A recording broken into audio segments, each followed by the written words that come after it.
Now I'd like to bring in Joe Perry, independent consultant for Forex Analytix. And Joe, you are also a Forex trader for 0.72 for 17 years. Yes. I'm curious to know, what do you think of that chart? And also, if you bring in the yen, what do you think about this? Well, dollar yen will typically tell you what's going on with the dollar. So if you take a look at dollar yen, it's up near its highs right here, right around 109.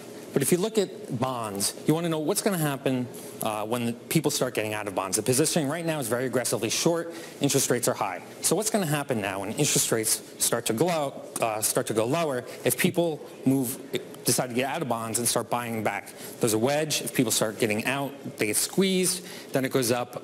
Interest rates will go lower. So if that happens, then what's going to happen here is you're going to see dollar yen start to move. And dollar yen will probably move lower right here. And this is actually about a 50% range from the election high, actually down to the 104 low. Okay, so I love that analysis. Great stuff. Really shows off your years of trading experience. Thank you. But let's now get closer to your trading idea, which is actually an entirely different pair with the pound. Let's take a look at your chart here in the terminal that can be seen using the GTV function, of course. Okay, so if you look at the pound here. Hourly chart. Yes. About 3 weeks. This is an hourly chart. Now, if you're looking for a trade idea, this is just something you could do with the dollar here. So you see how the pound has been coming off, and if you look back over the last month or so, you can see that it's been coming off quite a bit.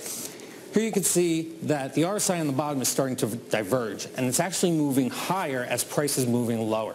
So that's an indication that price may be changing. Now, if you see it the first time, right here, that may not be a big deal. If you see it the second time, where this is actually higher, you're starting to think, now the RSI is already up here, price is lower. So now this is a good indication that price may change and go higher and follow the RSI. So let's take a look at this on the pound in the description page for the futures, because this is really pretty interesting that you can trade this through the futures markets, of course. Yes. So what would be your thought? You'd be buying, clearly. Yes, I would be buying because you could put a stop right below that low that we put in today, and then you have a lot of upside given that's come off so much. So transferring over to futures, you can look at it. Contract size is 1,000 pounds.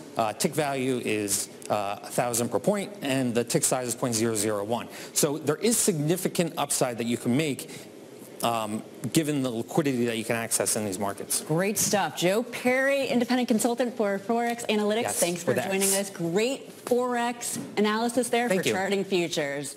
Julia and Scarlett, back to you.